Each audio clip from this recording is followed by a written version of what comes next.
What if the billionaire martial artist wasn't the strongest one in the room?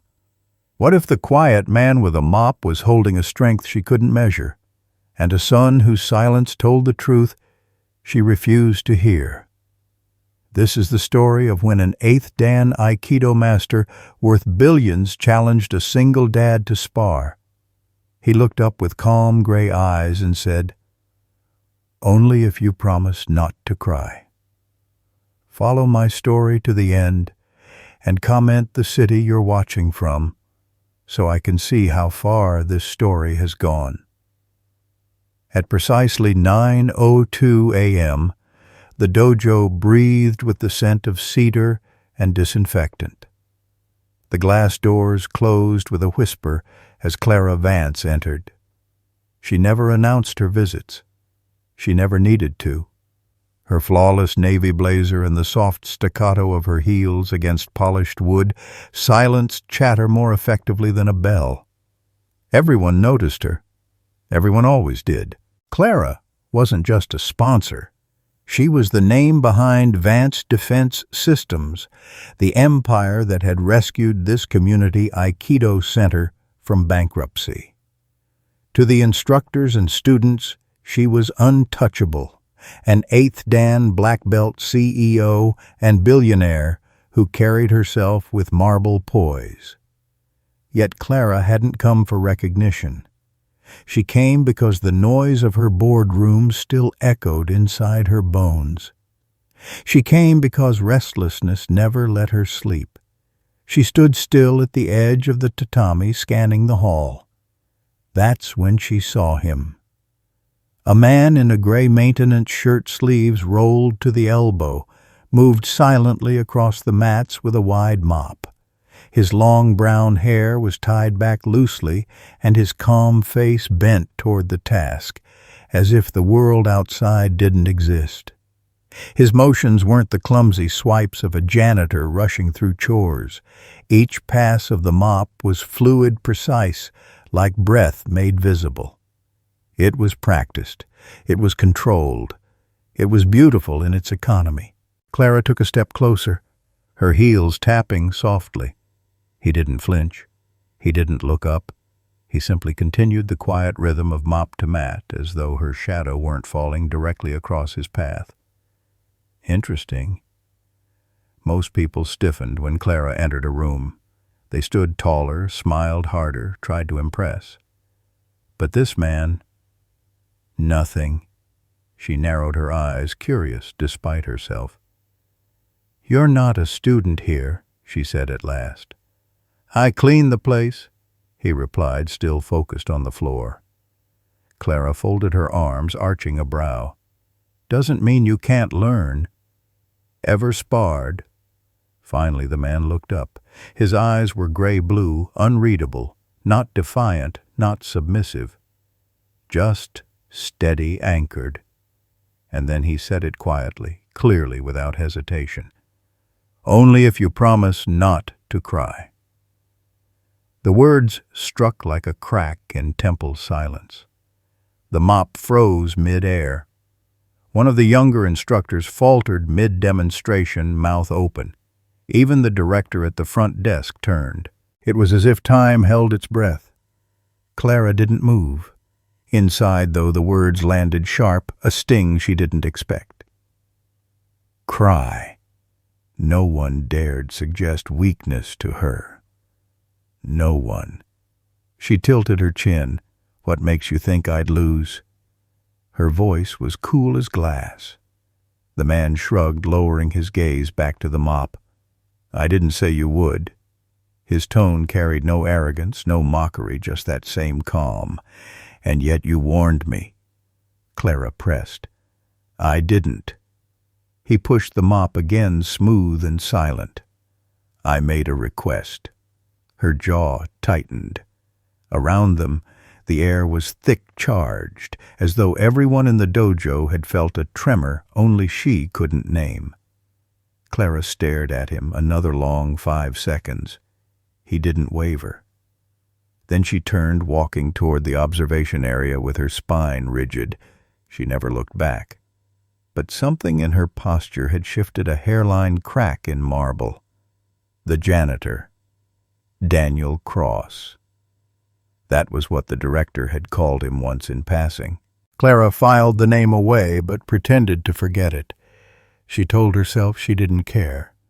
She told herself she wouldn't think about him again. But she did.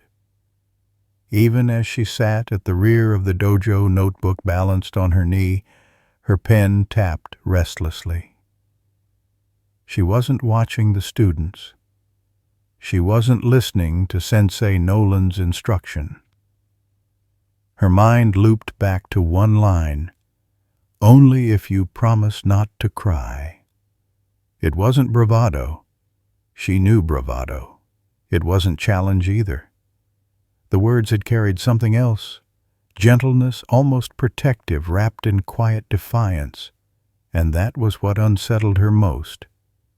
Why should she care what a janitor thought? Why should she feel anger prickle beneath her skin, anger she couldn't even explain? The mop slid beneath his hands with ease, and he never looked her way again. But Clara felt his presence pressing against her thoughts, the way a scar aches in the cold. By the time the class ended, she should have left. She had a calendar waiting, shareholder calls, strategic updates, rehearsals for a keynote speech. Instead, she lingered near the glass exit. The air outside shimmered against her heels, but her eyes drifted back, toward the man at the maintenance closet coiling a hose with the same unhurried grace. And that was when she saw him. Not Daniel, but the boy. A small child with sandy hair sitting cross-legged with a notebook. Drawing. The boy's eyes were solemn, too old for his years. When he caught her gaze, he didn't smile. He didn't even blink. He simply stood, tore the page from his sketchbook, and walked over. His sneakers made no sound. Clara crouched as he handed her the drawing. No words, no explanation. He just turned and returned to Daniel's side. She unfolded the paper. The sketch was simple, childlike but unmistakable. A woman in a dojo hair, pulled tight posture rigid, her face stern, and above her head, not sunlight, rain. Something tightened in Clara's chest. She folded the paper with care and slipped it into her leather folio. She turned heels, striking hard against cedar as she left the building, eyes forward, but thoughts trailing behind her like shadows. For the first time in years, Clara Vance felt unsettled by someone who had no rank, no title, no power, only a mop, a child, and a single disarming line that refused to leave her mind. The silver sedan slid into the narrow parking lot 2 mornings later. Clara Vance didn't normally revisit dojos. Routine was for the undisciplined, she always said. She preferred to rotate between sites, appear when no one expected her, keep everyone sharp. Yet here she was again at Westbridge Engine, ticking softly in the cool air. This time she wasn't wearing heels.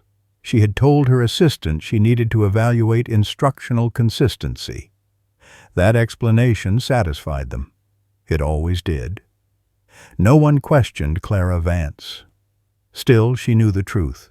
She wasn't here for program reports. She was here because of a janitor who told her not to cry, and a boy who had handed her a drawing that felt like it had come from her own buried memory. She pressed her palm against the steering wheel a moment longer, then exhaled, stepping out. The morning smelled of cedar again as the dojo doors closed behind her. Students shifted nervously, glancing up from their warm-ups.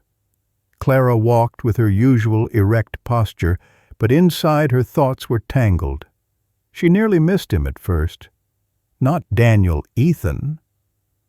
The boy was seated alone on a wooden bench along the side wall, cross-legged sketchpad balanced on his knees. His sandy hair fell across his forehead, and his shoes were scuffed at the toes. The pencil in his hand moved steadily, almost stubbornly, as if he didn't notice the adults around him. Clara's heels slowed her stride, faltering ever so slightly. She would have walked past entirely, but then his eyes lifted. They weren't childlike in the way most 7-year-old eyes were. No awe, no timidity, just presence, unfiltered. "You must be Daniel's son," Clara said softly. The boy didn't answer. "Ethan, right." Still nothing. His pencil scratched against the page. Clara, who could command boardrooms of generals and CEOs with one raised brow, felt something she hadn't in years: awkwardness. Her throat tightened. "Well, nice to meet you." She gave the faintest nod and walked on. But as she reached the corner, she felt it. His gaze lingering on her back, weighty, deliberate, until she disappeared from view. The class was already in session. White G's moved in rhythm, Sensei Nolan's calm voice guiding them through fluid redirections and roles. Clara took her seat in the rear notebook balanced on her knee, but her eyes scanned the room for someone else. 20 minutes later, he appeared. Daniel Cross emerged from the side door bucket, rolling 2 folded mats resting across his shoulder. His motions were quiet, efficient, belonging more to the walls than to the people. He didn't stride like a man demanding notice. He simply existed, blending into the silence between movements. When Clara's eyes caught his, he nodded once. Not a smile, not smugness, just acknowledgement. She held his gaze longer than she intended. But he was already looking away, his mop sliding into rhythm along the tatami's edge. Her pen tapped against the notebook, meaningless scribbles filling the margin. For a woman who prided herself on control, Clara hated how much this unsettled her. At lunch break, Clara lingered. She pretended to check flooring near the training ring, pointed out scuffs to the director. Nothing urgent, just excuses to stay close. Her gaze found him again. Daniel sat on the floor near the supply closet, adjusting a ventilation panel with a screwdriver.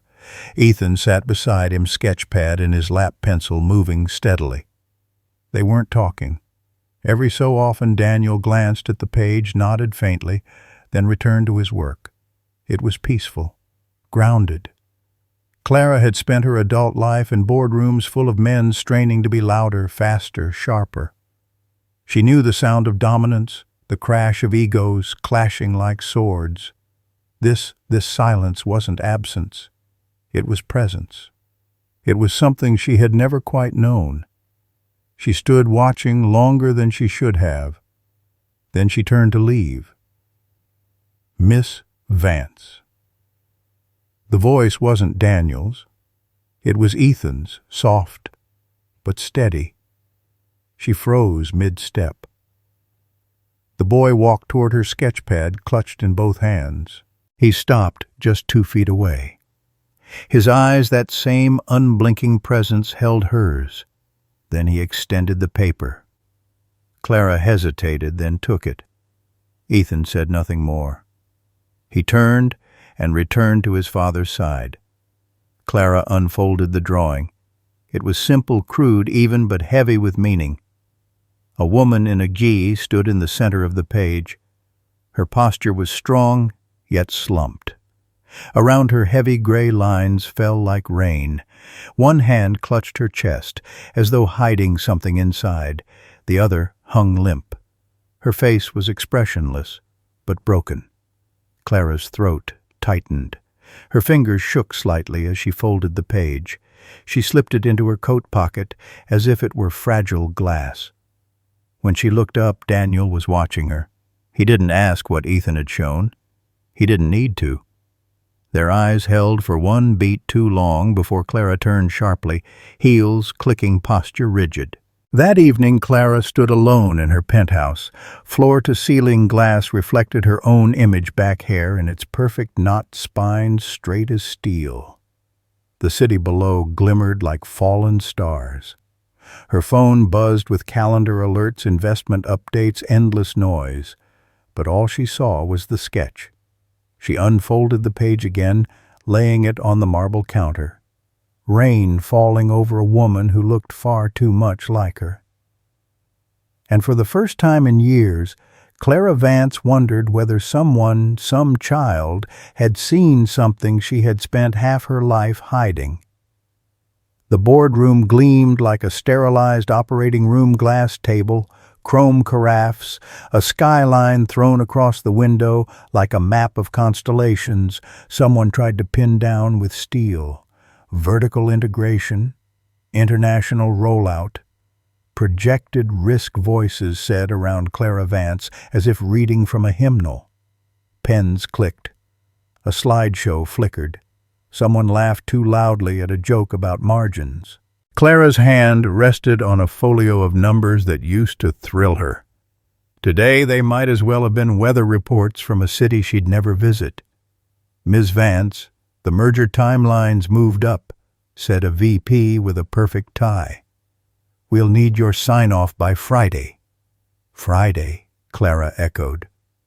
The syllable drifted and vanished against the glass. Behind her calm face, something else played on an endless loop. A pencil drawing of a woman beneath slanting lines of rain, and the memory of a janitor's quiet eyes when he said, "Only if you promise not to cry." She looked down and found her pen tapping the page. 3 beats, a pause, 3 beats, as if knocking softly at a locked door. When she noticed, she stilled it at once. Around the table their faces were expectant. She could have navigated this blindfolded. She could have signed, adjusted, pressed forward. But a thought uncoiled in her like steam. You're not here and you know it. The meeting ended on time, as her meetings always did. People stood smoothed jackets, smiled the way people smile when they're close to power. Clara thanked them, voice smooth as silk over stone. The door closed behind the last suit, and the silence that followed was not a relief. It was a verdict. She opened her leather folio and took out Ethan's sketch. The edges were already soft from her touch. Rain sketched in blunt gray, a woman's hand over her heart as if holding in a storm.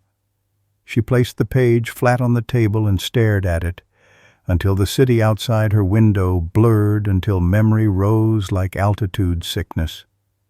The mountain air had been thin that day, so clean it burned.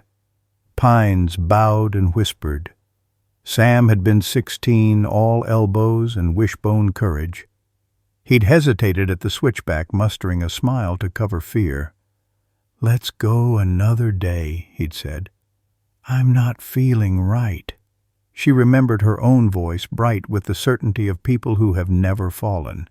"You need to finish what you start, Sammy. Strength isn't a mood." The gravel's sudden hiss, the scrabble of his hands, the way he'd looked back over his shoulder as the ledge crumbled, eyes not angry, not even betrayed, just tired. "I'm not you, Clara." Then nothing. The trail was quiet again, except for the ragged sound of her breath. "Ms. Vance," her assistant said from the doorway, gentler than usual. "The car's ready." She folded the drawing carefully, slid it back into her folio, and nodded. She did not go home. The Westbridge Community Dojo sat in the long afternoon glow sunlight pooling on the lobby tile like warm honey. The air inside held its familiar blend of cedar and clean sweat, soft with the scuff of bare feet.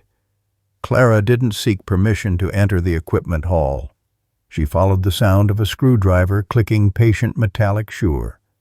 Daniel Cross was crouched by an open panel near the floor sleeves pushed to his forearms. A small, tidy row of screws lined the baseboard like silver seeds. Next to him, Ethan sat on a folded mat knees tucked under drawing. He hummed 3 notes, a pause, 3 notes, the same rhythm as her pen had tapped. Daniel glanced up, a quick nod acknowledgement without performance. "Didn't think we'd see you again this week," he said, turning one last screw. His voice had a firefighter's steadiness made to cross a room no matter how hot it got. "I rotate," Clara answered, then surprised herself by adding, "And then I return sometimes." He slid the panel into place and stood. Up close he was leaner than she'd thought, strong in a way that suggested old work, the kind that leaves the body whittled but upright. She heard her own voice ask a question she hadn't prepared. "What did you do before this?" He wiped his hands on a folded rag. The pause that followed wasn't guarded so much as careful. He looked at Ethan, at the graphite smear on the boy's thumb, at the small paper nest of discarded sketches. When he looked back at Clara, he didn't blink. "Fire," he said. 12 years. She felt the word more than heard it. "You left. I did." "Why?" The overhead vent hummed. The mats breathed back a quiet smell of soap and practice. Ethan added a shadow to a line of roof tiles in his drawing and did not look up. "There was a collapse," Daniel said. "No theatrics. Bare plank words laid down between them. My wife was inside." His jaw tightened once, like someone adjusting a load on his shoulder, making sure it wouldn't fall. "I was first on scene." Clara's breath faltered. She had not planned to be the one caught without air. I'm sorry," she said. The words felt too small, but she offered them anyway, the way you offer a hand in the dark. Daniel nodded once, a thank you that didn't require her to carry more. After that, he continued, "I couldn't walk into another burning room, but I could still show up. Here." He gestured to the ceiling, the walls, the hum of the place. "Floors need cleaning. Fans need fixing. Kids need somewhere to be while their fathers learn how not to disappear." Clara turned that over like a smooth stone in her mind. Learn how not to disappear. It sounded like a skill you couldn't put on a resume and couldn't live without. "Does the work feel small to you?" she asked, hearing the steel in her own question and despising it as she did. He didn't bristle. "Small things keep people standing," he said. "Trust me, you notice when the small things fail." Behind him, Ethan set down his pencil and reached into his backpack. He pulled out a pale blue square of paper and began folding crease-turn-crease, every motion precise without being fussy. Clara watched his small hands move. Paper became wings.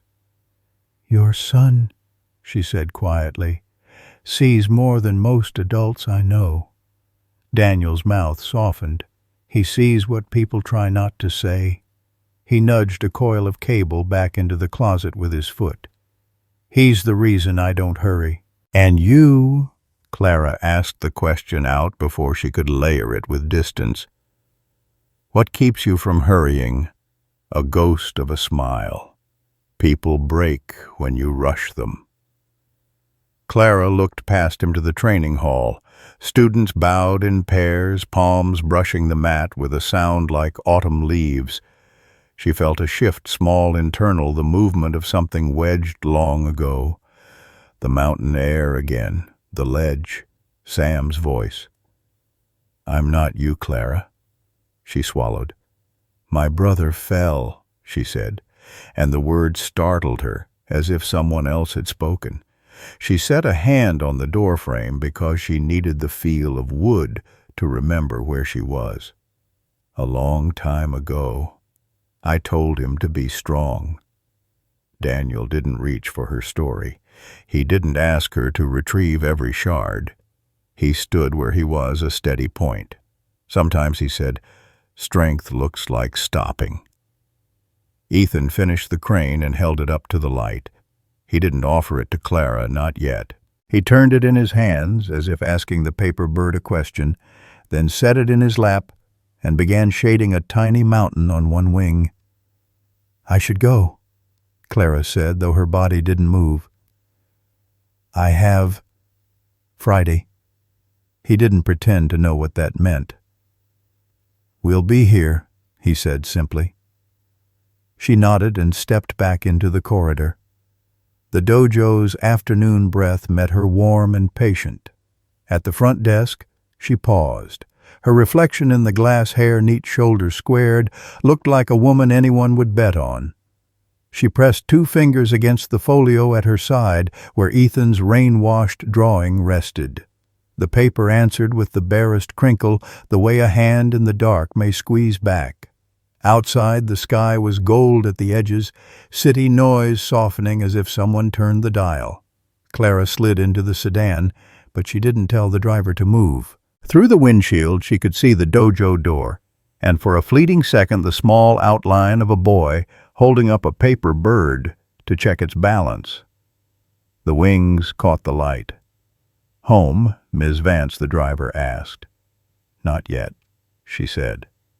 After a beat, "Tomorrow." She didn't mean the office, and when the car finally pulled away, the feeling in her chest wasn't triumph or dread.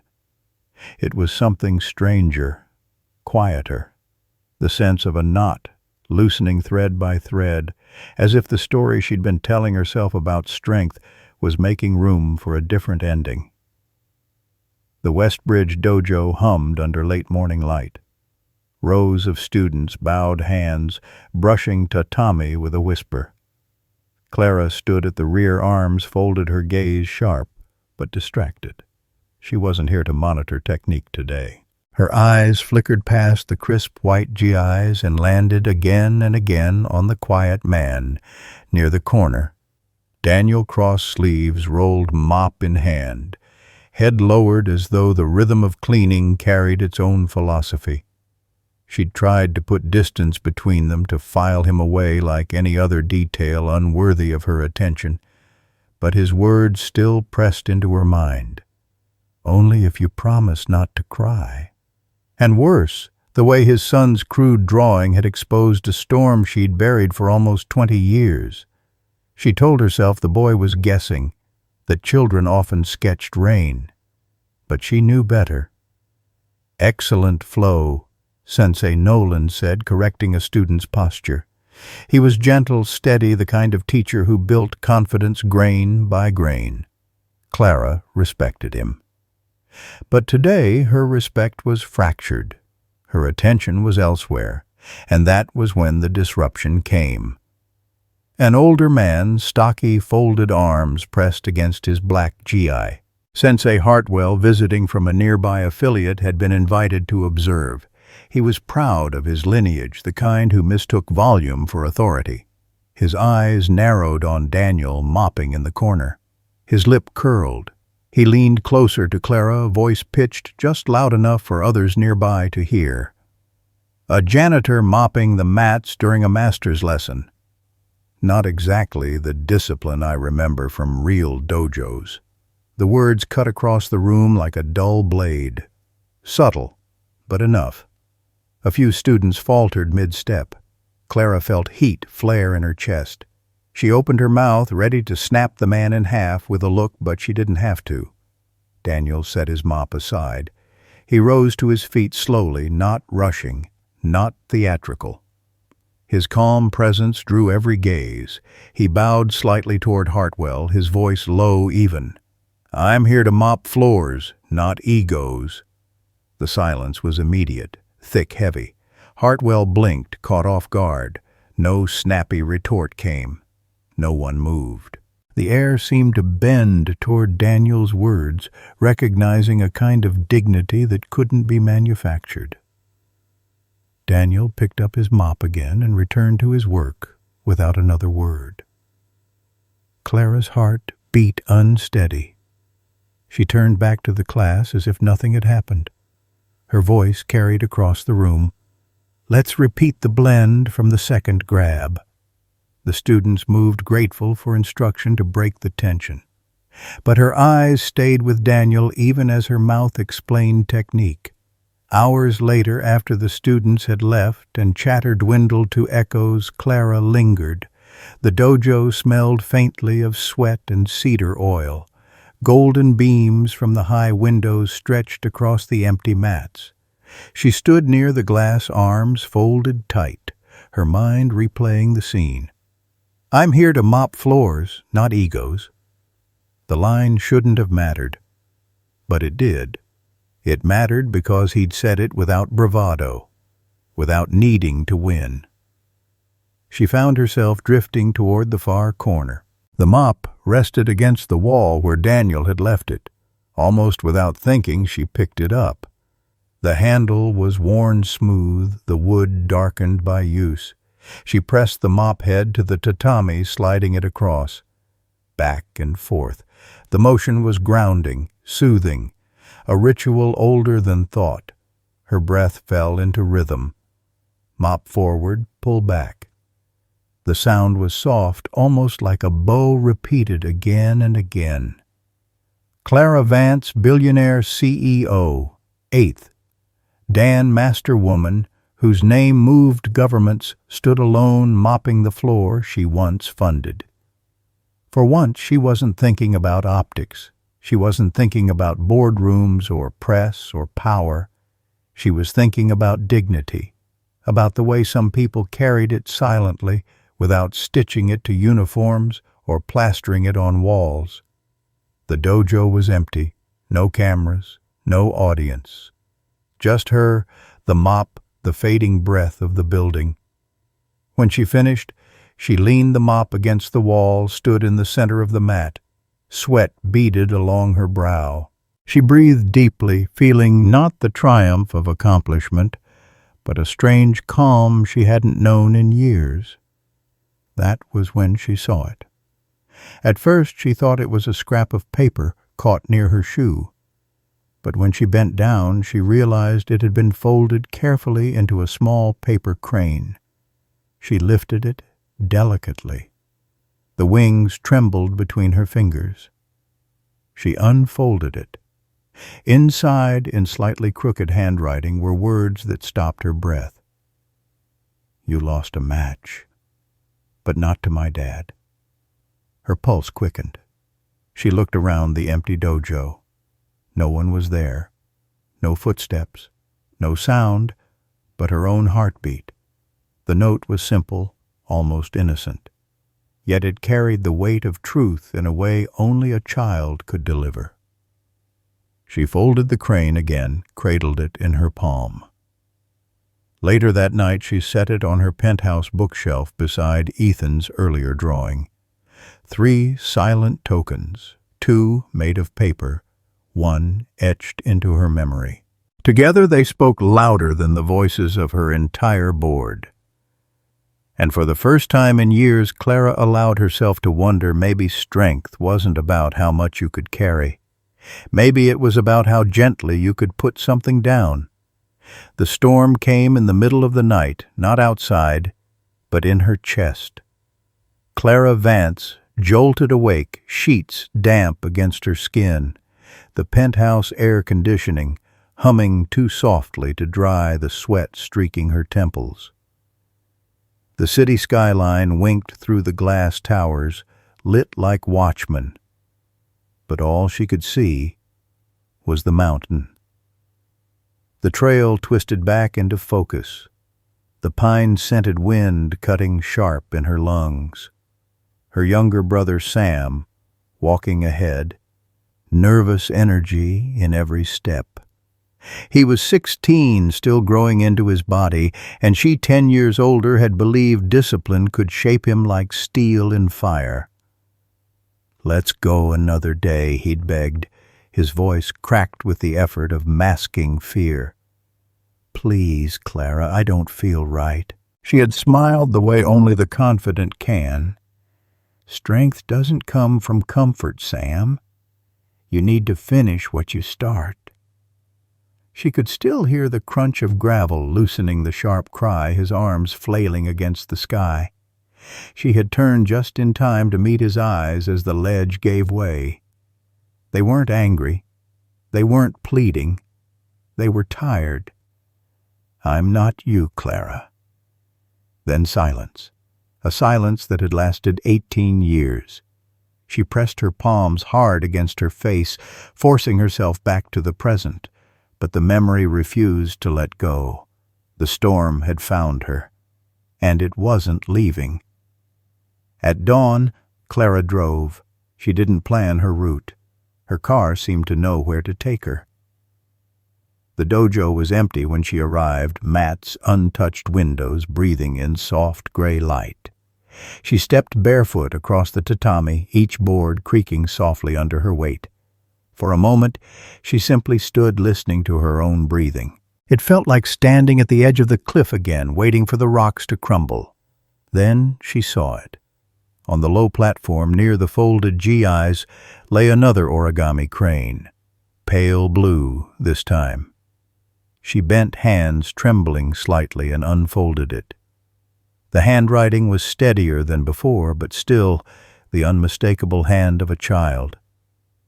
"You don't need to be stronger. You just need to forgive." Her throat caught. She sat down on the mat, the paper crane curling gently in her palm. The dojo smelled faintly of cedar and soap. The world outside hadn't woken yet. For the first time in 18 years, Clara whispered the words she had never allowed herself to say. "I'm sorry, Sam." The sound wasn't loud. It wasn't even steady. But it was real. Her voice cracked against the silence, a small surrender finally admitted to the empty air. She bowed her head, not in ritual, but in grief.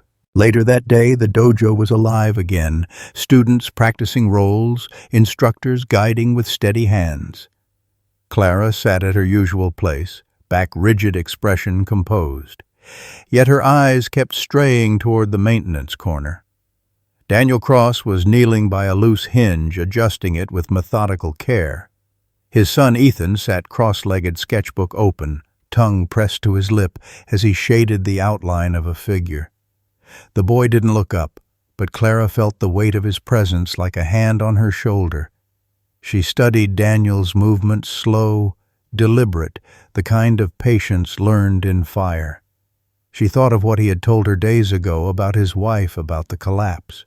She thought of the way his jaw had tensed, not with anger, but with the effort of carrying something carefully so it wouldn't break further.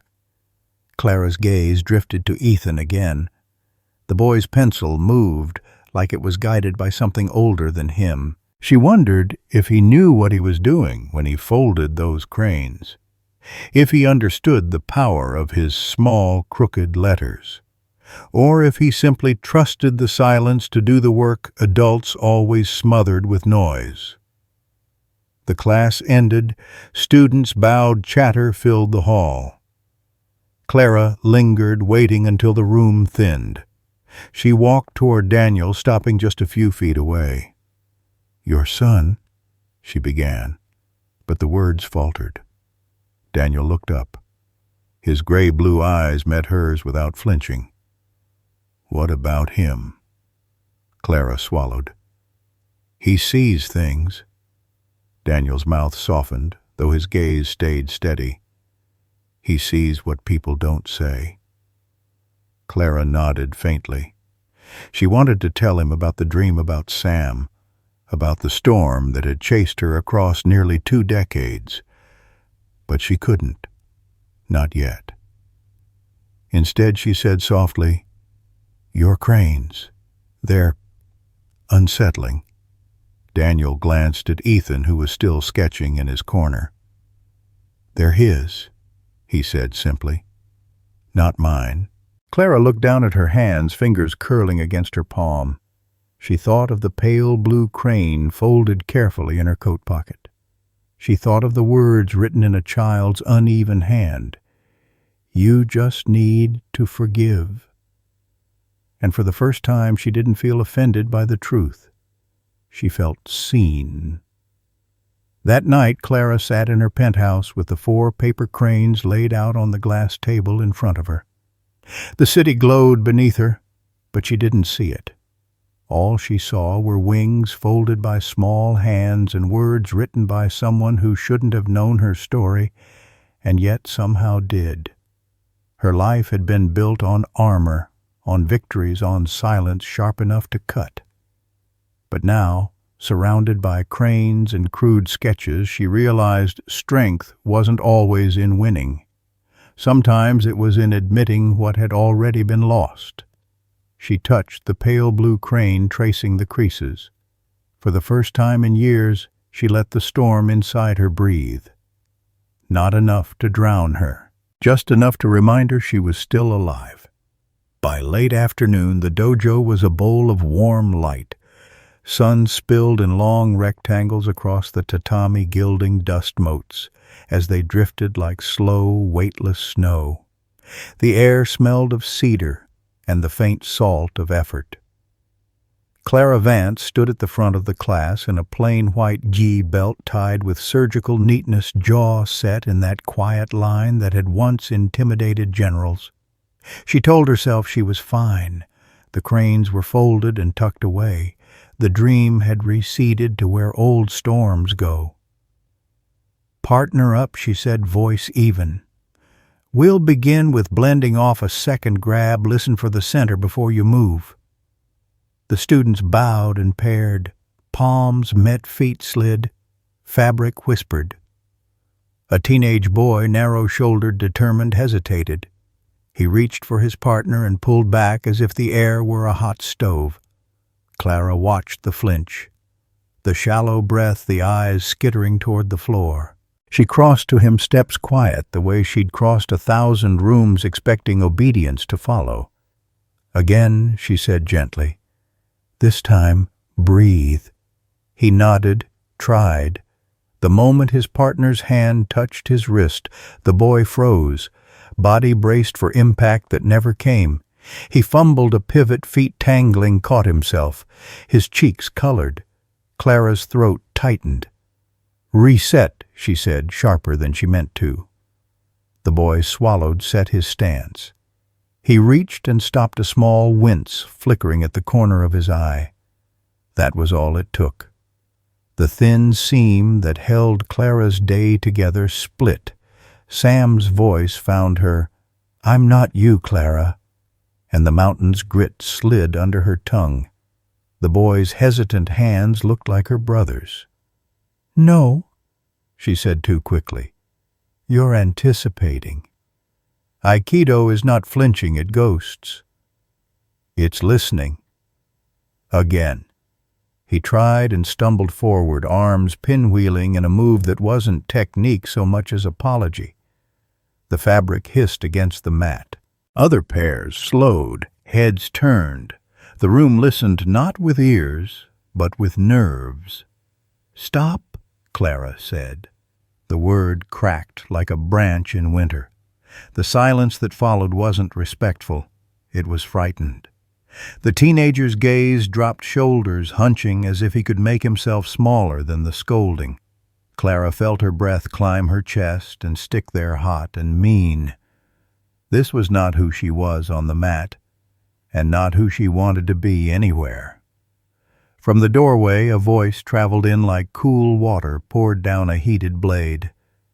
"Seems like the floor doesn't need cleaning today." Clara turned.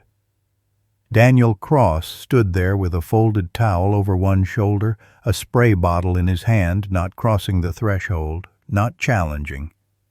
His gray-blue eyes were steady.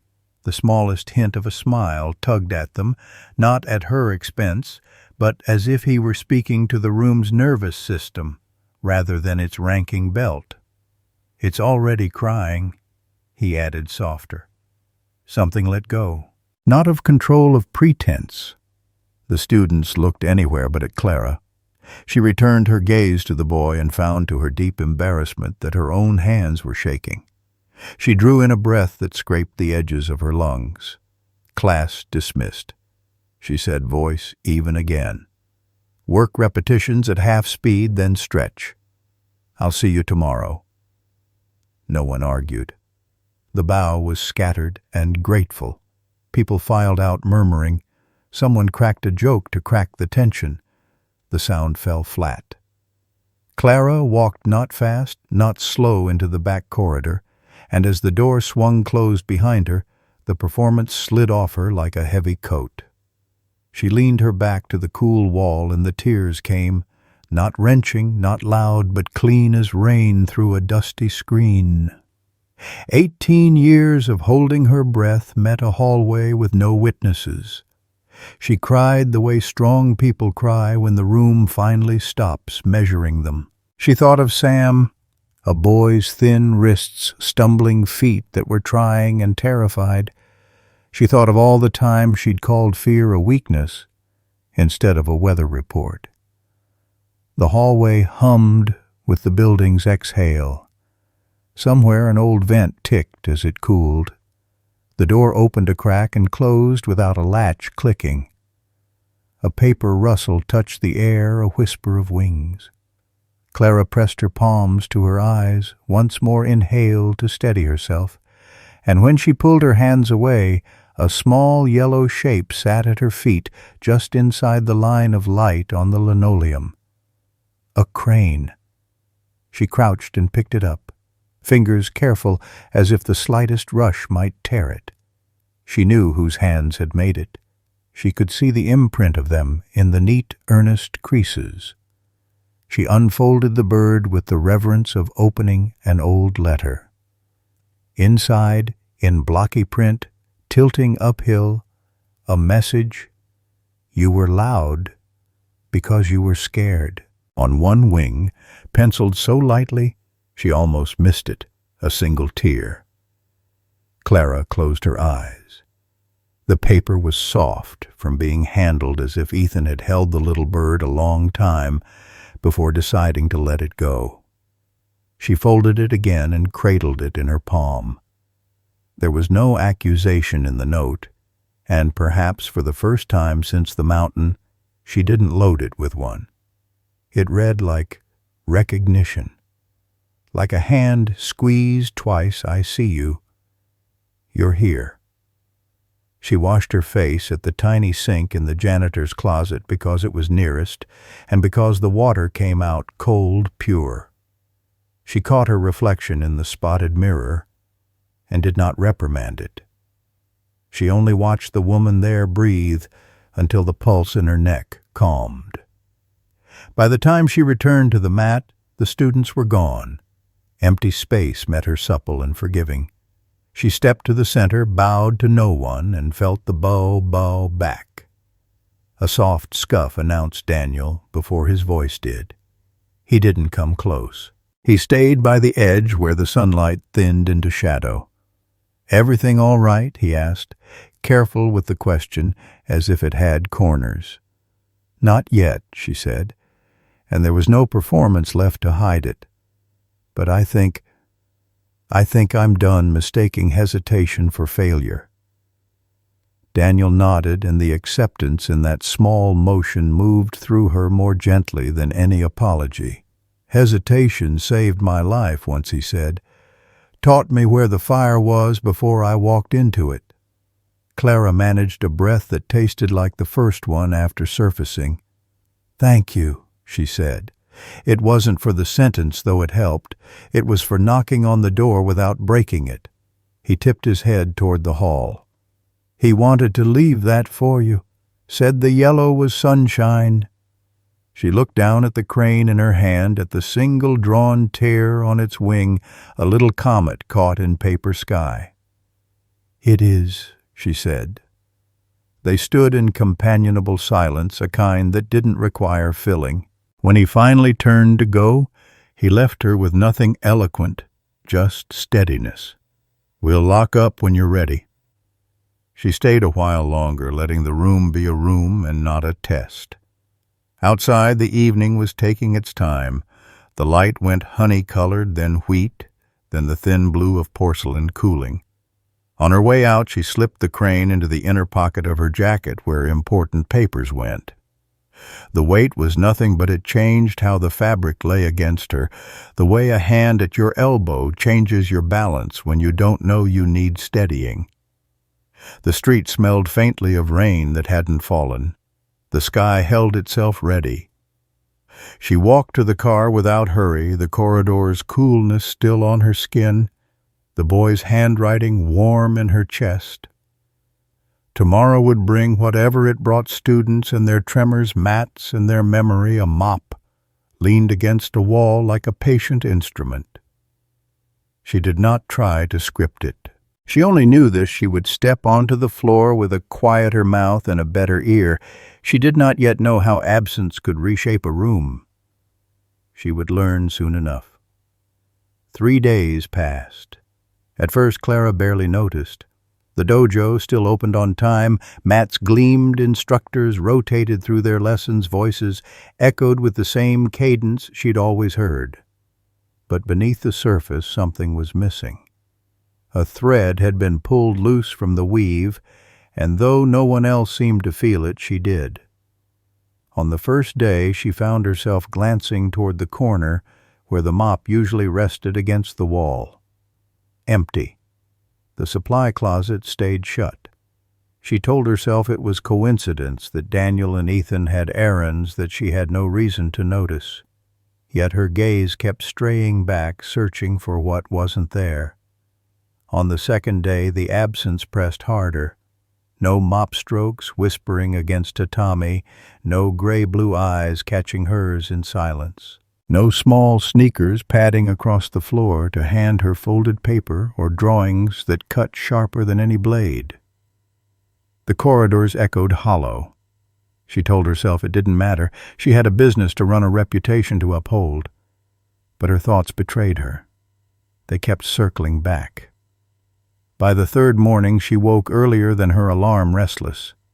She didn't bother with her usual routine of checking overnight messages or scheduling briefings. She dressed quickly, hair in its tight bun, and drove to the dojo before the first class began. The building stood quiet, bathed in the pale light of dawn. She stepped inside, breath tight.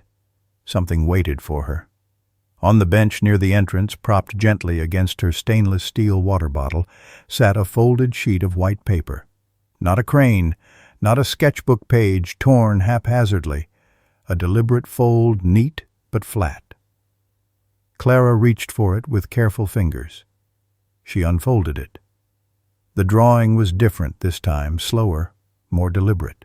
3 figures stood on the tatami. She recognized herself immediately, not by her bun or posture, but by the weight in her stance, the lines drawn heavy around her shoulders.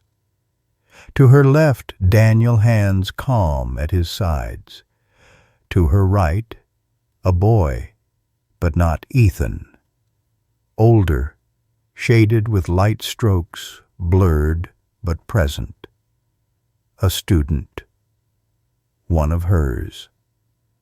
Above them, in Ethan's uneven handwriting, "You don't have to win. Just come back." Clara stared at the words until the letters blurred. Her throat tightened. She pressed the paper to her chest, folding it carefully back into its neat square, slipping it into the inner pocket of her jacket, as though it were a contract more binding than any she'd ever signed. 15 minutes later, she stood on the sidewalk of a modest brownstone tucked in a quiet neighborhood. The paint on the fence was peeling the lawn in need of trimming. A pickup truck sat in the driveway, its paint dulled a dent near the fender. She wasn't supposed to be here. She didn't visit people's homes unannounced, not ever. Not even her own executives. But her knuckles found the door before her thoughts caught up. She knocked once. The door opened. Daniel stood there, surprised but not startled. His gray-blue eyes rested on hers without a word. Behind him, Ethan hovered half-hidden, clutching a juice box, eyes wide with that unblinking calm. Clara inhaled, pulled a paper from her bag, and placed it in Daniel's hands. He unfolded it. It was a completed application form already signed. Request to assist in special training sessions, Community Children's Program. Under desired role, She had written in her neat hand, "Assistant Instructor Volunteer." Daniel looked up slowly. He searched her face as though weighing not just the form, but the meaning behind it. Clara didn't smile, not with her mouth, but her eyes softened, her cheeks eased, her armor cracked just enough. "I don't need to lead," she said quietly. "I just want to stand where it matters." For the first time in a long while, Daniel's expression shifted. His lips curved faintly, the kind of smile born not from amusement, but from recognition. From behind him, Ethan stepped forward. He held a folded square of yellow paper. Not a crane this time, just a square plain and direct. Clara accepted it, unfolding carefully. Inside, in large block letters written with the uneven hand of a child, "This is the part where you bow." Clara's breath caught. Then unexpectedly, she laughed. The sound startled her. It had been years since it had come out that way, unpracticed, warm, alive. She bowed, not perfect, not ceremonial, but real. Ethan grinned. Daniel stepped aside, holding the door open. "I think," he said softly, "we can make room." Clara walked through the doorway without another word, and for the first time in as long as she could remember, she didn't feel like she had to prove her place to enter a room. That evening the dojo lights glowed soft as she stood barefoot on the tatami. Daniel knelt organizing mats. Ethan sat cross-legged nearby, sketching again, his pencil whispering across paper. There were no cameras, no executives, no shareholders waiting on her word. Only 3 figures preparing quietly. Clara bent down to help Ethan with a stack of small practice pads. "Who was the boy in the drawing?" she asked, gently. Ethan didn't look up. His pencil never stopped. "Someone waiting for you to come back." Clara blinked. She didn't press. Some lessons, she realized, weren't meant to be explained. They were meant to be felt. The dojo smelled of fresh tatami and tea that someone had steeped too long in the back room. Clara Vance stood barefoot near the edge of the mat, dressed in a plain white gi with no insignia, no rank. Stripped of her titles, she felt strangely naked and strangely free. The children gathered near the center were not like the advanced students she'd once demonstrated for. They were a mixture, some shy, some withdrawn, some neurodiverse, each carrying invisible weights in the slope of their shoulders and the way their eyes darted nervously around the room. Clara had been asked to assist the class, and though she carried more knowledge of Aikido than anyone in the building, she realized knowledge wasn't what these kids needed. She turned, searching for the quiet steadiness she had come to depend on. Daniel was kneeling near the wall, fixing a loose board with deliberate patience. His sleeves were pushed back, forearms corded with quiet strength. Beside him, Ethan sat cross-legged with his sketchbook humming softly, pencil tapping like a heartbeat. Clara crossed the mat, lowered her voice. "Daniel, I need your help with this group." He glanced up, surprised. "Me? They're not responding to standard instruction," she said. "I think you could reach them." Daniel tilted his head. "I'm not a teacher. You teach your son. That's different." Clara stepped closer. "You don't push. You listen. You wait. That matters." He looked over at the group of children, one of whom was staring at the floor as if the mats might swallow him whole. Daniel's jaw tightened faintly. He shook his head. "I fix things, Clara. Floors, doors, sinks. I'm not qualified to stand there." Her voice hardened with an edge she hadn't meant to show. "Do you think I would have asked if I didn't believe you could?"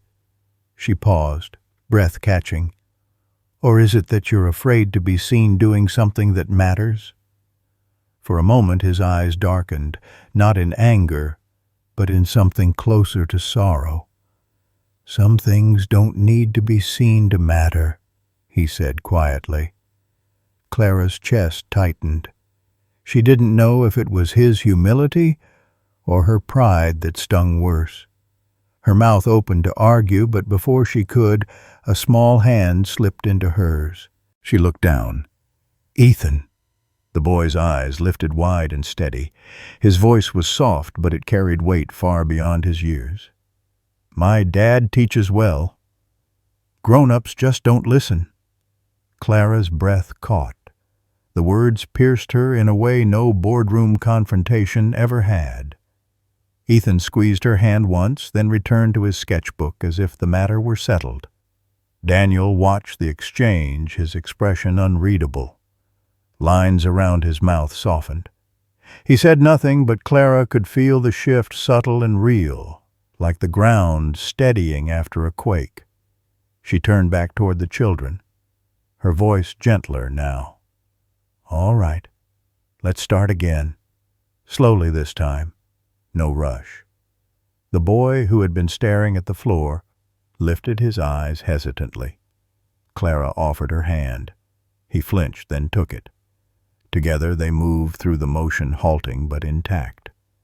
From the corner of her vision, Clara saw Daniel watching. His face was still, but there was something in his eyes, gratitude maybe, or guilt. She couldn't tell. That evening, the dojo emptied. Shoes shuffled, chatter echoed the building, exhaled its day. Clara lingered, clipboard in hand, pretending to review attendance notes. She stayed until the sound of voices faded to silence.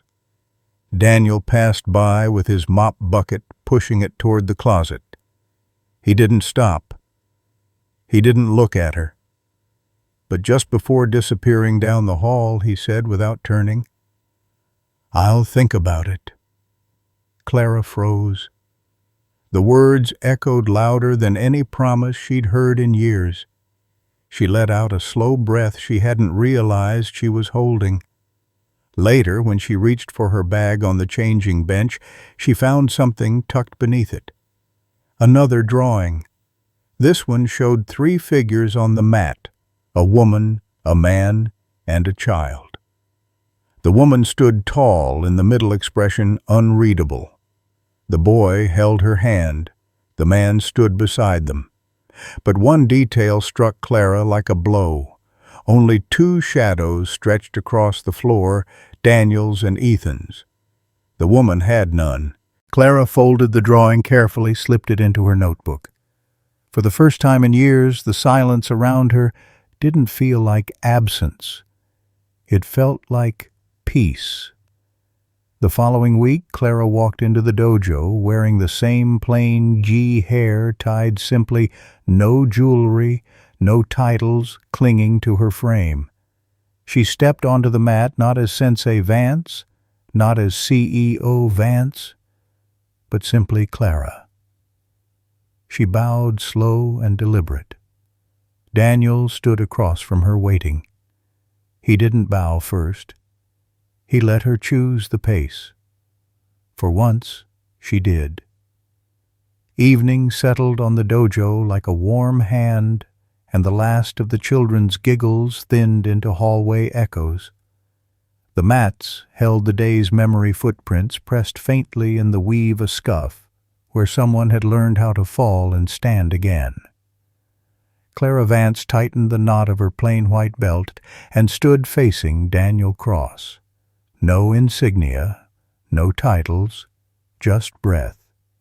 "Ready?" he asked. She nodded a small, unhurried bow. "Ready."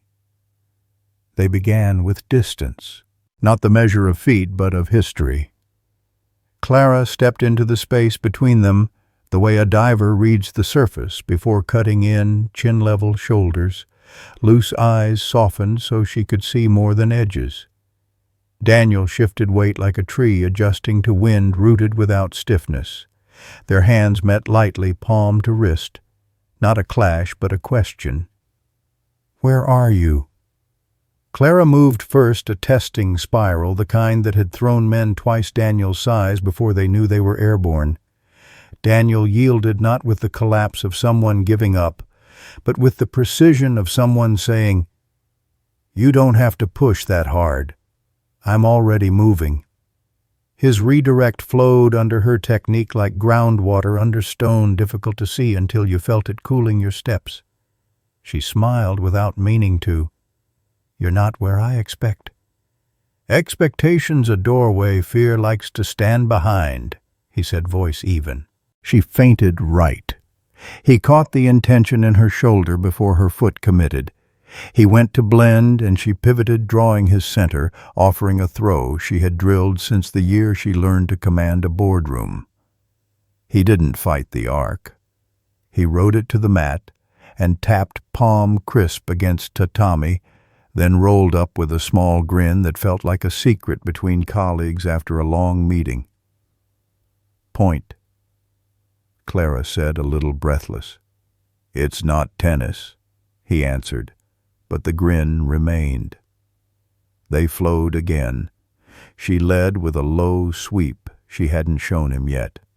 He answered with an almost lazy sidestep that turned her momentum into air and put her off balance long enough for his hand to find her sleeve and encourage the idea of a fall without insisting on it. She let the idea bloom, felt the mat meet her, and laughed at the ceiling, the kind of laugh that sounded like a compromise struck with yourself. From the doorway, paper rustled. Ethan sat cross-legged, small, back against the jam sketchbook open across his knees. He didn't speak. He drew them as two shapes, with lines between not ropes, not arrows.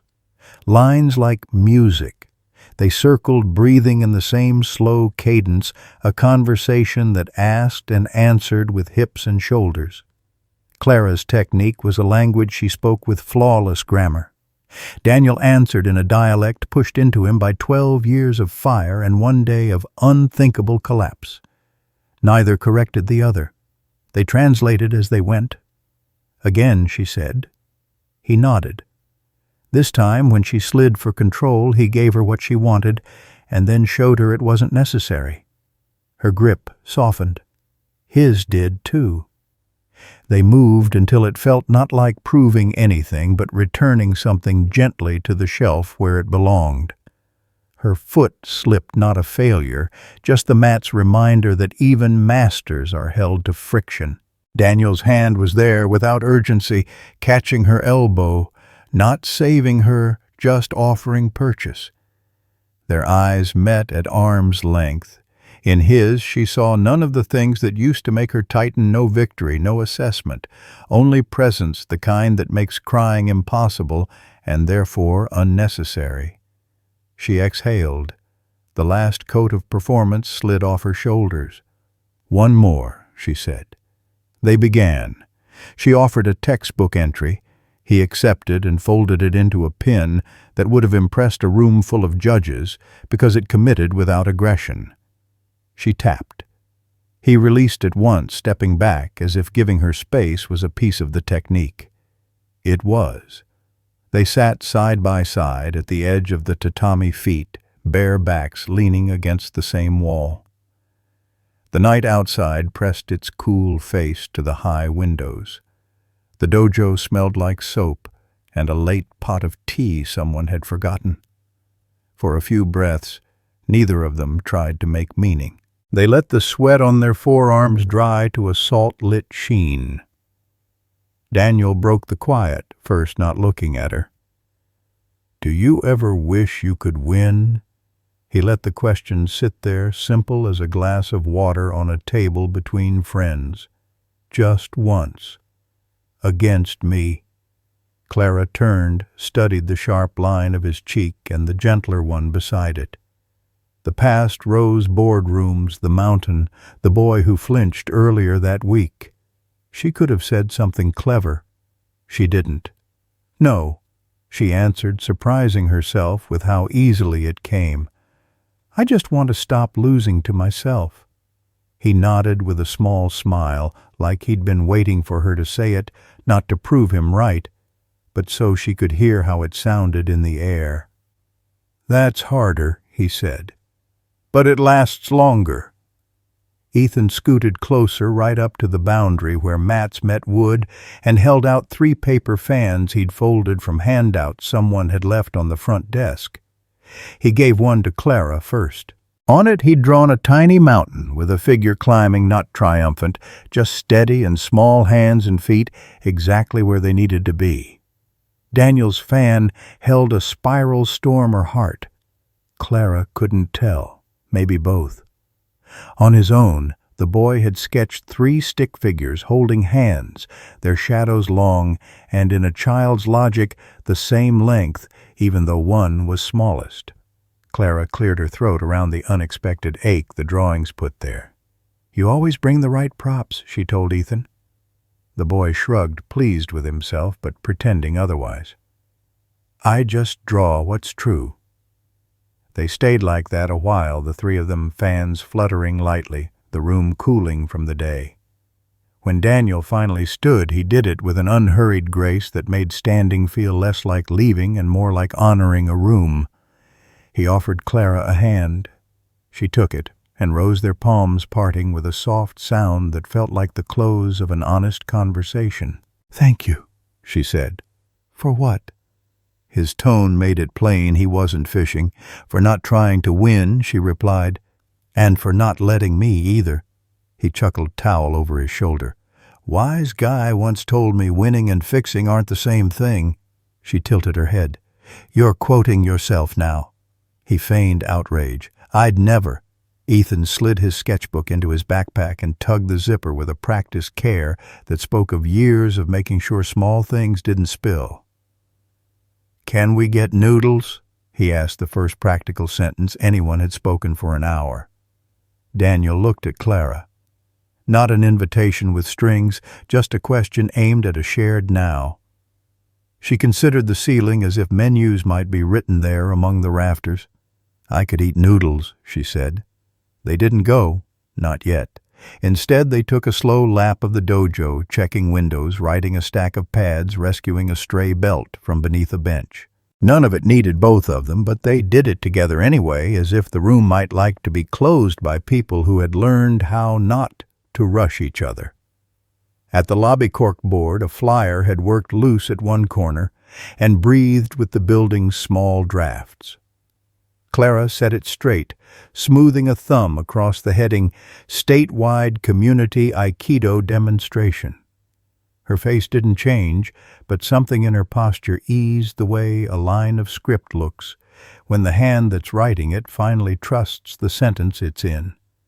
She flicked the edge of the paper once and stepped back. Tomorrow, she said, not to make a plan, but to let the day know it had a next chapter. Daniel turned off the last light, leaving only the blue from the parking lot to glaze the mats. Ethan held the door solemn in the way children are when they know closing a place is not the same as ending it. They walked out together into air that smelled like new rain, considering its options. On the threshold, Clara glanced at the flyer again through the glass. She didn't need a stage to know what had shifted. But if a stage appeared, she suspected she might finally know how to stand on it without armor. Outside, someone somewhere slammed a car door. Laughter drifted from the diner up the block, and the city went on being a city. Inside, the mats kept their quiet promise. Tomorrow, this room will still catch you. The city gymnasium smelled of varnished wood and anticipation. Fluorescent lights hummed overhead, casting their pale glow across rows of folding chairs, already filling with parents, curious onlookers, and the occasional martial artist dressed in a crisp G. The banner strung across the stage read in bold black strokes, "Statewide Community Aikido Demonstration." Clara adjusted the knot of her belt, her fingers betraying a faint tremor. For years she had addressed investors, commanded boardrooms, and wielded the authority of wealth and status without hesitation. Yet standing here in a plain gi with no titles, She felt exposed in a way that those stages never achieved. Daniel leaned against the far wall, arms folded, watching with a calm steadiness that made the room's chaos recede. Ethan sat beside him, sketchbook balanced on his knees, pencil darting with quick strokes that captured everything, the nervous tilt of his father's shoulders, the curious bend of Clara's head as she scanned the crowd, even the glint of light off the polished hardwood. "Don't look so terrified," Daniel murmured as Clara passed near him. "They're just people," she offered a thin smile. "So were shareholders. And you handled them." His tone was matter-of-fact. "This is easier. These ones actually want to be here." Before she could answer, the announcer stepped up to the microphone. His voice boomed, bouncing across the rafters. "Ladies and gentlemen, thank you for joining us tonight for an exhibition of Aikido from dojos across the state. Our first demonstration will feature Clara Vance." A ripple moved through the crowd. Clara caught it, whispers, double takes, recognition. The name still carried weight. Some muttered admiration, others skepticism. She forced her steps steady, moving toward the center of the mat as eyes followed. She bowed. The hall quieted. Daniel pushed himself off the wall, stepping forward. His GI was plain sleeves, a little too short belt, showing wear from years of hands pulling it tight without ceremony. He joined her on the mat, bowing as well. The announcer's voice carried again. Her partner for tonight's demonstration, Daniel Cross. If Clara's name caused ripples, Daniel's caused silence. No one knew him. No one recognized him. He was simply a single father in a G that had seen more washing machines than judges' panels. But his calm presence radiated in a way titles couldn't replicate. The referee called Hajime. They began slowly. Clara moved with sharp precision, her techniques clean and exact, the embodiment of years of disciplined training. Daniel matched her not with the refined showmanship of a master, but with an uncanny ability to blend, to redirect her force, as if he'd been waiting for her moves all his life. The crowd leaned forward. Murmurs turned into gasps when Clara attempted a throw meant to display her control. Daniel flowed with it, turned, and gently pinned her to the mat in a seamless motion. He didn't gloat. He released her instantly, offering a hand. Clara accepted it, rising with a faint smile tugging at her lips. For the first time, she wasn't here to dominate. She was here to share. They circled again. This time, Clara let Daniel lead. His movements were less polished, but alive with instinct, the rhythm of someone who had learned not from books but from life's insistence. She followed, adapting, turning what could have been competition into dance. Ethan's pencil flew faster, capturing the moment, his father's quiet strength and Clara's elegant form wove into one picture. A voice broke the silence, one of the spectators incredulous. "Who is he?" Clara heard it, so did Daniel. He didn't answer.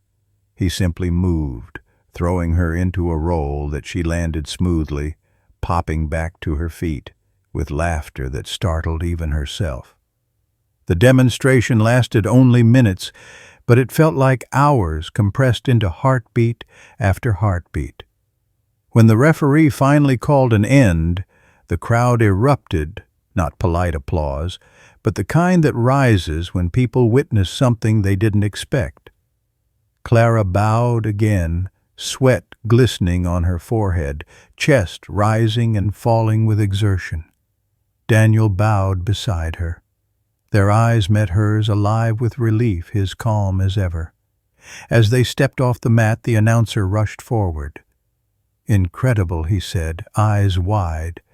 That was unlike anything we've seen." Clara smiled, faintly, shaking her head. "It wasn't me. Daniel gave her a sidelong glance. "It wasn't me either. It was both of you," Ethan piped up from his seat, waving his sketchbook. On the page he'd drawn them not as two fighters, but as twin spirals circling balanced, neither dominating, both essential. The crowd continued to buzz as the next pair prepared to take the stage, but something had shifted. The whispers now weren't about Clara's wealth or Daniel's anonymity. They were about presence, balance, and the way two people had made a room forget titles altogether. As they left the floor together, Clara leaned close enough for only Daniel to hear. "Do you realize what you just did?" He shrugged. "I just promised not to make you cry." She laughed, the sound rich and unguarded, echoing across the gym like a declaration. The buzz of the demonstration still lingered long after Clara and Daniel stepped out into the cooling night. The gym doors closed behind them, muting the applause still spilling out for the next performers. The parking lot hummed with cicadas' headlights sweeping across cracked pavement as families gathered their things and drifted home. Ethan walked between them, clutching his sketchbook to his chest, as if it were the most valuable prize of the evening. He kept glancing up first at his father, then at Clara, then back down at his drawing. His small voice finally broke the quiet. "They'll remember you both." Daniel chuckled, sliding his hands into his pockets. "Pretty sure they'll forget me by breakfast." Clara turned her head, studying him. "I doubt that. You stole the air out of that gym without trying." He shrugged, uncomfortable with the praise. "You did the work. I just kept you honest." They walked the short distance to Daniel's truck, its paint faded and dented from years of errands and late-night shifts. It looked out of place in a lot filled with sleek sedans and luxury SUVs that had ferried other dojo's families. Clara lingered a step behind, her gaze drifting over the battered vehicle. For years she had measured worth in the shine of chrome and the thickness of leather seats. Now, standing here, she saw something else, a quiet durability that outlasted polish. Ethan climbed in first, still flipping through pages of sketches. Clara stood with her hand resting on the doorframe, hesitating. Daniel noticed. "You don't have to ride with us," he said softly. "I know this thing isn't exactly—" She cut him off, her voice firm. "I want to." He blinked, then nodded. She slid into the passenger seat, the cushions sinking under her in a way that made her realize she hadn't ridden in a car this ordinary in decades. The air smelled faintly of motor oil, crayons, and peppermint gum, a scent of lives lived, not curated. As the truck rumbled to life, Clara found herself exhaling tension she hadn't noticed she carried. The hum of the engine filled the silence until Ethan leaned forward between them. "Can we get noodles now?" Daniel smiled. "Yeah, buddy. Noodles it is." The small diner sat 2 blocks from the gym, neon letters buzzing above its windows. Inside booths were filled with families, kids, and GIs still bouncing from adrenaline. The trio slipped into a corner booth, the vinyl seats cracked but comfortable. A waitress with kind eyes and a practiced smile dropped menus on the table. "You two were the talk of the demonstration," she said, nodding at Clara and Daniel. "Never seen a pair move like that." Clara thanked her with a faint smile, but Daniel waved it off. "We were just showing up." The waitress winked. Sometimes that's the hardest part. When she left, silence settled for a moment, broken only by the clatter of dishes and the sizzle from the kitchen. Clara leaned forward, folding her hands. "Daniel, why do you hide it?" He looked up from the menu. "Hide what?" "Your ability, your presence.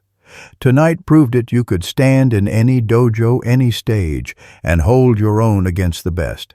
Yet you choose this quiet corner's invisible places." His eyes dropped to the table, He traced the rim of his water glass with one finger. Because visibility doesn't always mean freedom. Sometimes it's just another kind of prison. Her chest tightened at the quiet weight in his voice. You've carried something heavy for a long time, haven't you? He didn't answer right away. Ethan rescued him, blurting out, Dad says winning isn't the same as fixing. That's why he doesn't fight unless it matters. Daniel gave his son a grateful look. Clara let the words settle their simplicity sharper than any polished speech. Their noodles arrived, steam curling up like soft banners. Conversation paused while they ate. It felt almost domestic, the scrape of chopsticks, the occasional clink of a glass, Ethan slurping happily without apology. Clara found herself watching Daniel more than her food. The way he listened to his son with full attention, nodding as though every word mattered. The way his shoulders finally loosened when laughter escaped. She wondered if this was what power really looked like, not in empires, but in small, faithful presence. After the meal, as they stepped back into the night, Clara glanced at him. Daniel, what if I said I wanted more than sparring, more than a demonstration? What if I wanted to understand the part of you keep locked away? His jaw tightened, eyes scanning the street as though searching for an escape route. Careful, Clara. Some doors don't close once you open them. She held his gaze, unflinching. Then maybe they weren't meant to. Ethan tugged at his father's sleeve, breaking the moment. Dad, can we show Clara the roof? Daniel blinked confused, then smiled faintly. The roof, huh? Guess it's tradition now. 10 minutes later, they climbed the narrow metal ladder outside their apartment building. The roof spread out under the stars, patched tar and stray gravel glinting faintly. The city stretched around them, lights, sirens, the low hum of life. Ethan darted to his usual perch near the ledge, flipping open his sketchbook. Daniel stood beside Clara, hands in his pockets, watching the boy. This is where we come when the world feels too loud. She tilted her head back, gazing at the endless scatter of stars above the skyline. It's quiet up here. Honest. Daniel's voice dropped low. That's why I keep us here, on the edges, where nobody expects anything except presence. For the first time that night, Clara slipped her hand into his, not for show, not as strategy, simply because it felt right. He didn't pull away. Ethan glanced up from his sketchbook, grinning. Told you she fits? The boy went back to his drawing. Clara's breath caught as she realized he was sketching them again, two figures side by side, holding hands under a sky full of stars. Daniel squeezed her hand lightly, his words quiet but firm. Clara, if you walk into this part of my life, it won't be about titles or stages or power. It'll be about late-night noodles and roofs that leak when it rains. It'll be about Ethan. She looked at him, her voice steady. Then that's exactly where I want to be. And for the first time in years, the woman who had built empires felt as though she had finally stepped into something real, something that couldn't be bought, only chosen. Morning rinsed the rooftops clean.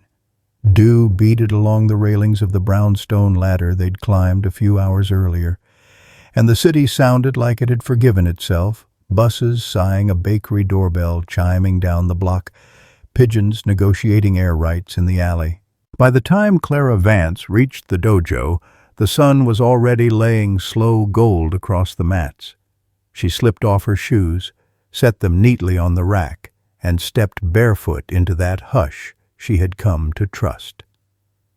Daniel Cross was already there, sleeves pushed to his forearms, coiling an extension cord the way you coil a thought you're finished carrying.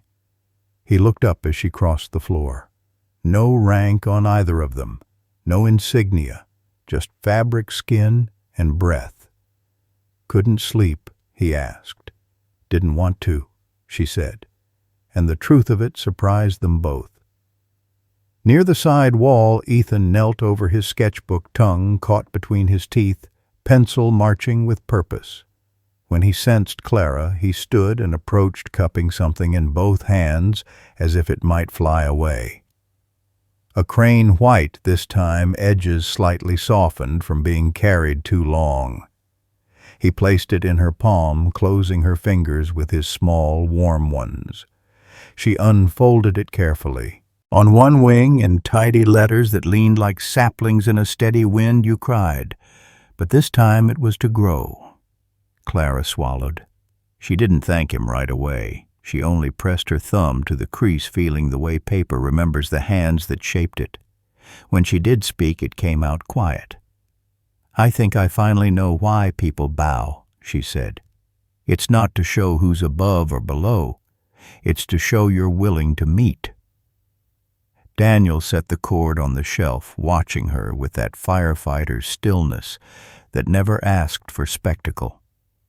"Then meet me," he said, "not a challenge, not even an invitation, more like a doorway left open and the porch light on."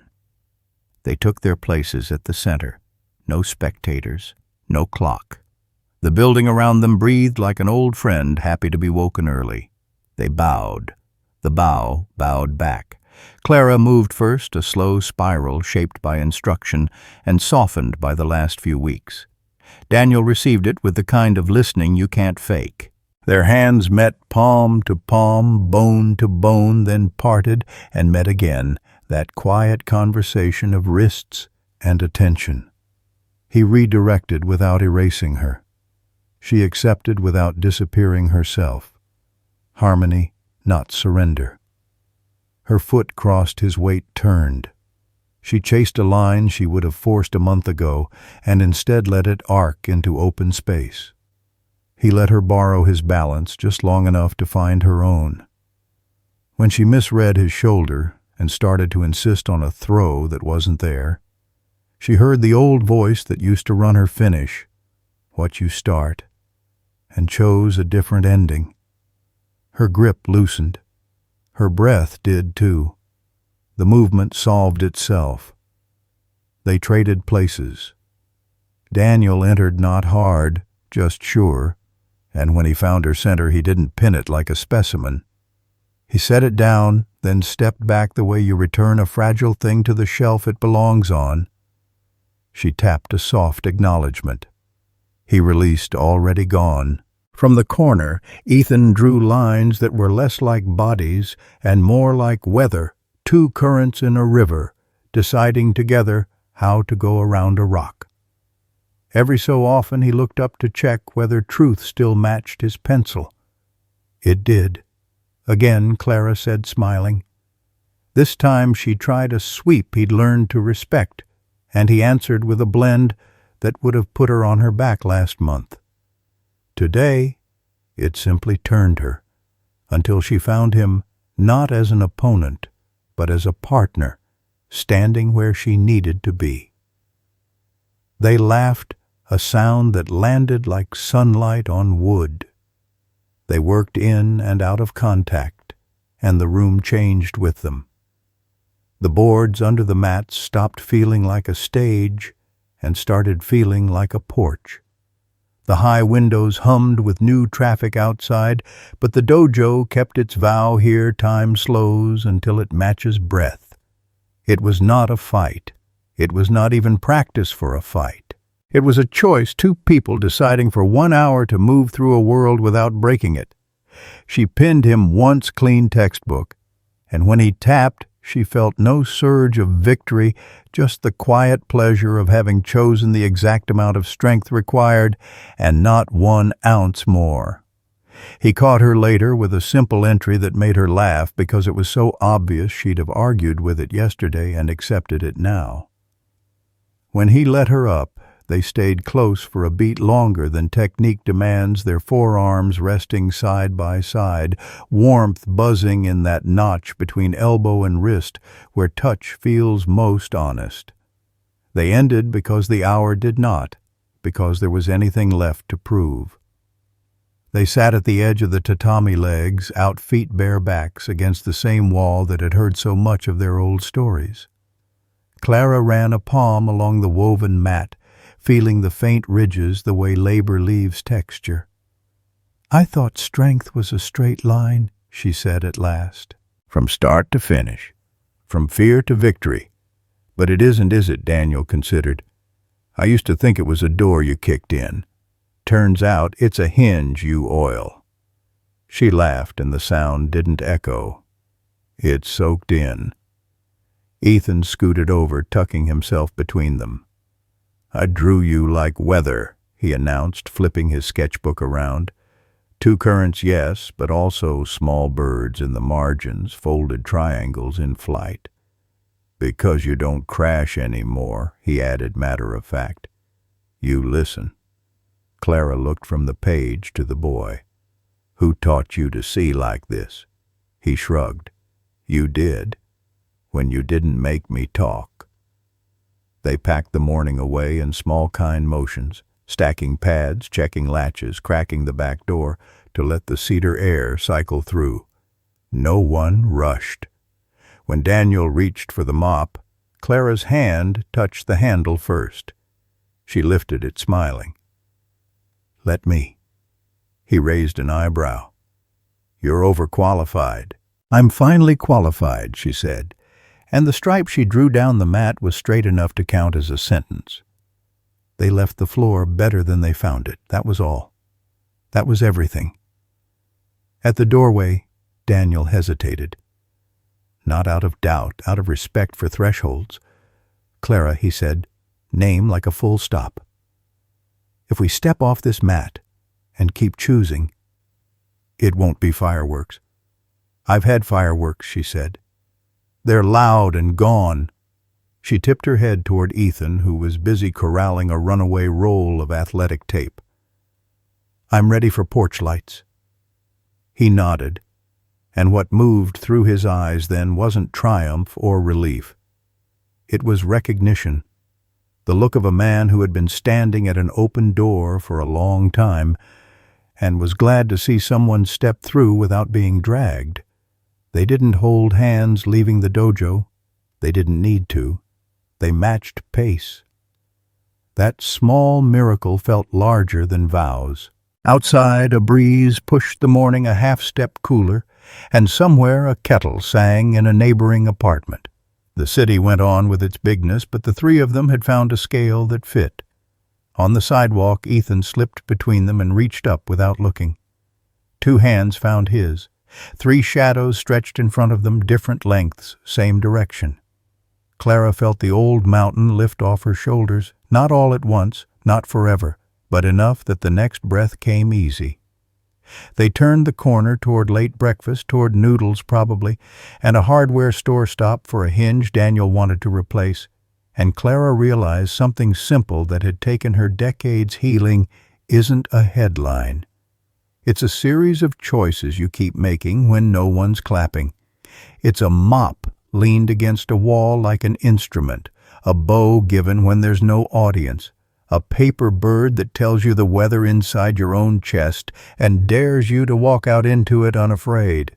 "Tomorrow," Daniel said, as if careful not to bruise the air with too much hope. "Tomorrow," she answered, and for the first time she wasn't racing it. She was walking toward it, found rather than chasing. Word count 1083. Your thoughts will help us create meaningful stories. And if you want to hear more powerful healing stories like this, don't forget to subscribe to the channel, click the bell icon so you don't miss any new episodes. And most importantly, share this video with people who need a little hope today. Thank you so much for your time. We hear you, we listen to you, and we are honored to tell these stories for you.